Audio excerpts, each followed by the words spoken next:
अगर आपको ब्लेंडर के अंदर ट्री बनाना है तो सबसे आसान तरीका है एड-ऑन के जरिए ट्री बनाना। एड-ऑन की मदद से आप बहुत आसानी से हजारों ट्री बना सकते हैं। तो ज़्यादा देर नहीं करते हुए आइए जानते हैं ब्लेंडर के अंदर ट्री कैसे बनाएं। उससे पहले A for all select delete. Add-on को एक्टिवेट करने के लिए आपको जाना पड़ेगा एडिट में, प्रेफरेंसेस में, एड-ऑन पे और सर्च करें ट्री। इस एड-ऑन को सिलेक्ट कर लें। अब ऐड पे जाएं, मैश पे और प्लेन पे एक प्लेन ऐड कर दें। उसके बाद फिर से ऐड पे जाएं, इस बार कर्व पे, उसके बाद सबसे नीचे वाले ऑप्शन पे। जैसे ही आप इस ऑप्शन पे क्लिक करेंगे आपका ट्री ऐड हो जाएगा। यहाँ से आप ट्री को एडिट कर सकते हैं। यहाँ से आप ब्रांचेज ऐड कर सकते हैं, ब्रांचेज की हाइट चेंज कर सकते हैं, लीफ ऐड कर सकते हैं, लीफ की अमाउंट बढ़ा सकते हैं, घटा सकते हैं। आप यहाँ खुद से एक्सप्लोर कर सकते हैं। यहाँ पर आपको बहुत सारे ऑप्शन मिलेंगे।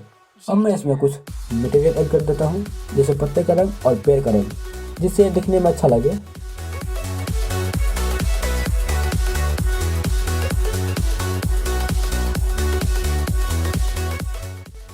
अब मटेरियल टैब में जाएं, जहाँ से आप देख सकते हैं कि आपके ऑब्जेक्ट में कौन सा मटेरियल ऐड हुआ है। तो इस वीडियो में ही तक। अगर आपके मन में किसी प्रकार का सवाल है तो आप मुझे कमेंट में पूछ सकते हैं। अगर आपको ये वीडियो पसंद आए तो प्लीज़ लाइक जरूर करें। अगर आप इस तरह की वीडियो देखना पसंद करते हैं तो आप मेरे चैनल को जरूर से सब्सक्राइब करें। मिलते हैं आप किसी अलग वीडियो में, तब तक के लिए सीखते रहें, मुस्कुराते रहें।